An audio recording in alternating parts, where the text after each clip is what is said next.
So I'll jump into the case studies. This is one that we did over the last couple of years or so. This was a colo data center. You can see the crack units are in blue. The IT load in this site was about 173 kilowatts.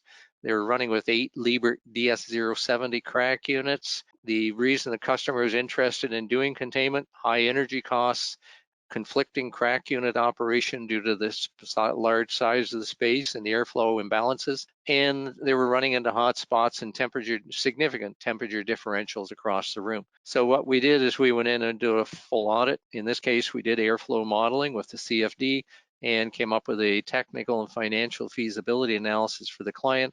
Decision was to go with hot aisle containment because of the fire suppression being a water system and the age of the building.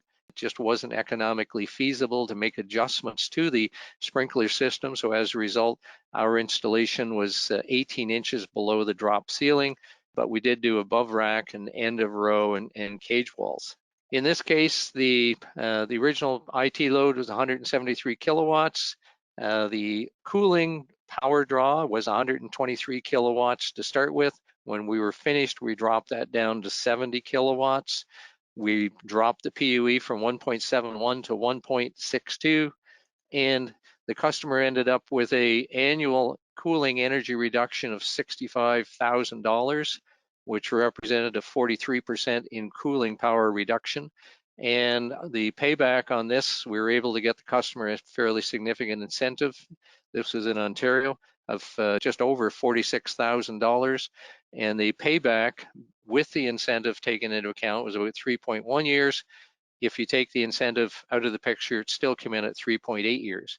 Now, one of the things that we did in this site as well too, these were newer DS units. We actually, as well as doing networking and sequencing of these units, when we started out, they had all 8 crack units running in the space.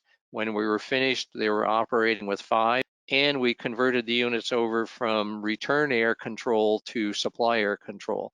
So that all of those aspects were taken into account and helped us to come up with a very significant energy reduction for that client. In addition to that, when we were finished, we actually released 49% more cooling capacity, and that was because of the fact that the customer didn't need all 8 crack units running and the fact that they were running more efficiently. So we increased the cooling capacity by 49%. And if you remember earlier, we talked about containment enabling a 20% increase in IT load. We actually increased the potential for IT load by 218 kilowatts or 129% increase in the IT load. So very significant from that point of view.